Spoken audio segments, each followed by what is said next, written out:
Hey dear fam, this nightcap is for the people of the Hindu faith and for those who want equality for all in India. Today I came upon some information in a conversation between Vishnu Shankar Jain ji and Pushpendra Kulshrestha ji that shook me to my core. Let's begin with some facts about our Hindu temples for a little background understanding before I share the details of the said conversation.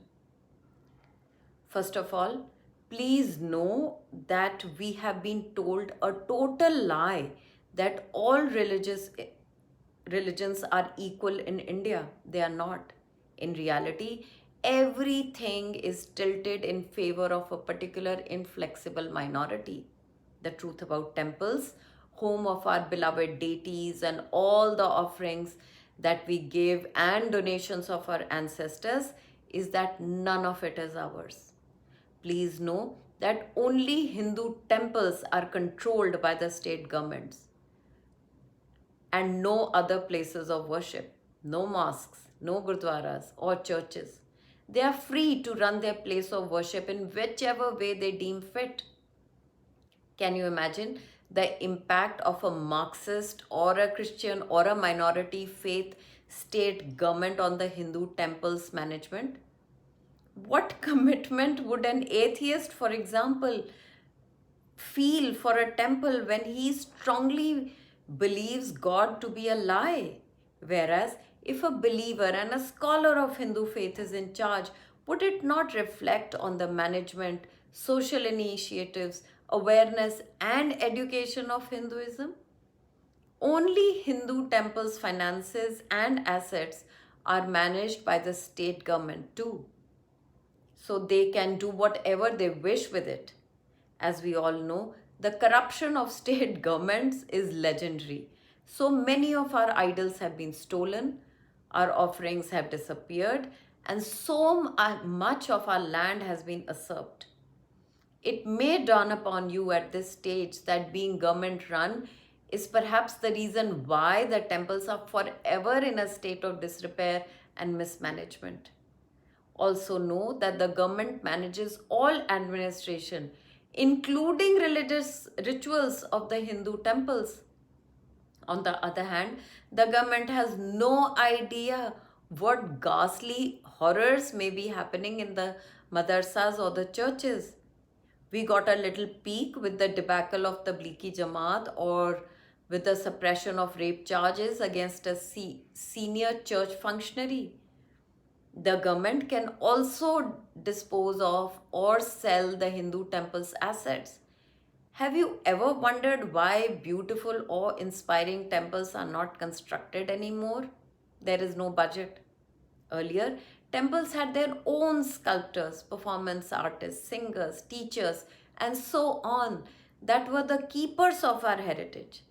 Under the uninspired government rule, this entire community has vanished.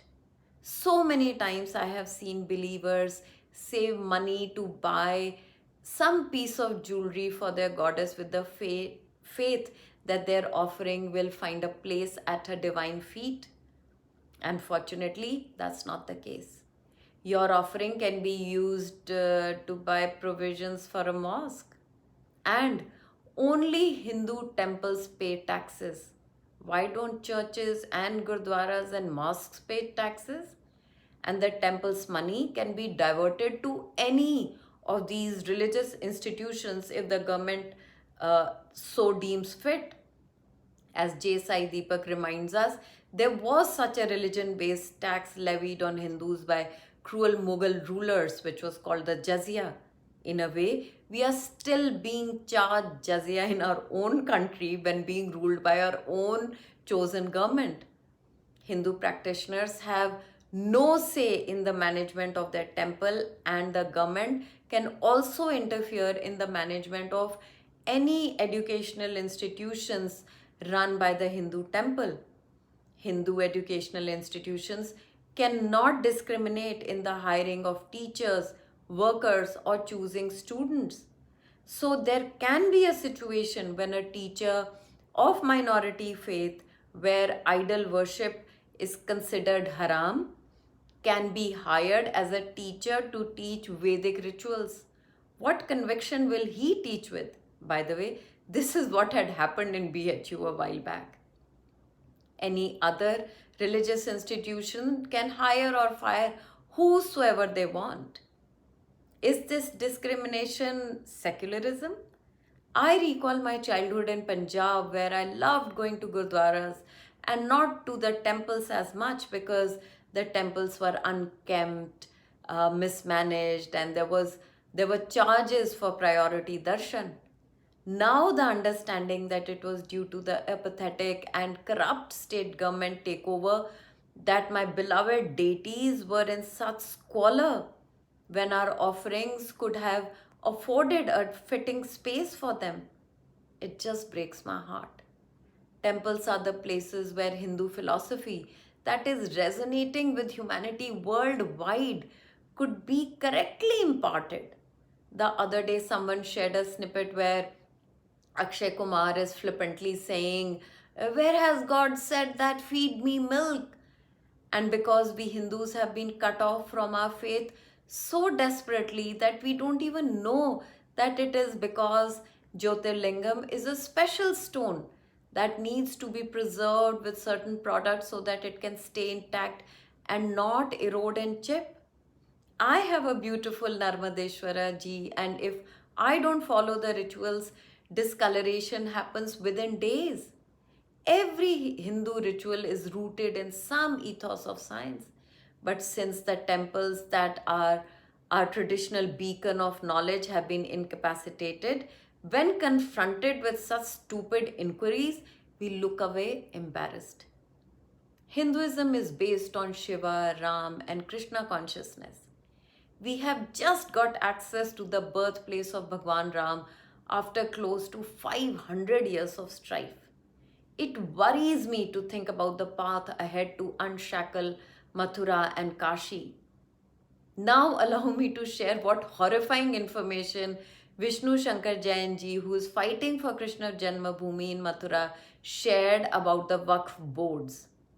A Waqf board is a legal body that ensures the appropriate administration of Waqf, which is any movable or immovable property for any purpose recognized by the Muslim law as pious, religious, or charitable. The Waqf Act 1995 gave unreal powers to Muslim faith, which was further enhanced in 2013 under freakish PM Manmohan Singh. So any property can be declared a Waqf property. FYI, Taj Mahal does not belong to the people of India. It belongs to the Waqf board. On the other hand, for our Krishna Janmabhoomi temple or the Kashi temple, Hindus cannot even go to court because of the gagging by the Draconian Places of Worship Act of 1995. Now hear this. All the Waqf properties would be surveyed by the state government from time to time, and the costs of the same would be borne by the taxpayers' money. The government has to go by the list of properties given by the board. It can include any property, and the government cannot question the validity of the same. Now, suppose someone is aggrieved with the property claims of the board. They can only approach the Waqf tribunal and not the civil court. Can you ever get justice? If a Hindu or a Sikh is aggrieved, why should he approach the tribunal that was initially constituted for sorting out squabbles within the members of the minority faith? And Waqf board order will be carried out by the state machinery. So suppose my house is usurped by the board, the state with my tax money and my temple taxes will ensure my eviction. District magistrates are overworked and inefficient but have been ordered to take care of the Waqf decisions.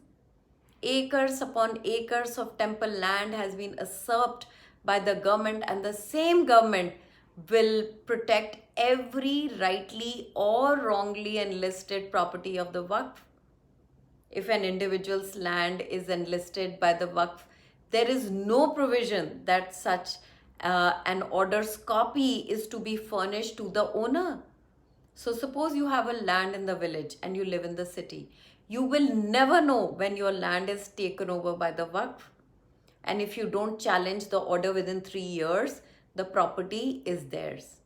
After railway and defense, Waqf has the third largest share of land in the country, and Hindus are trying to reach a tiny piece of Gyan Vapi and Mathura land.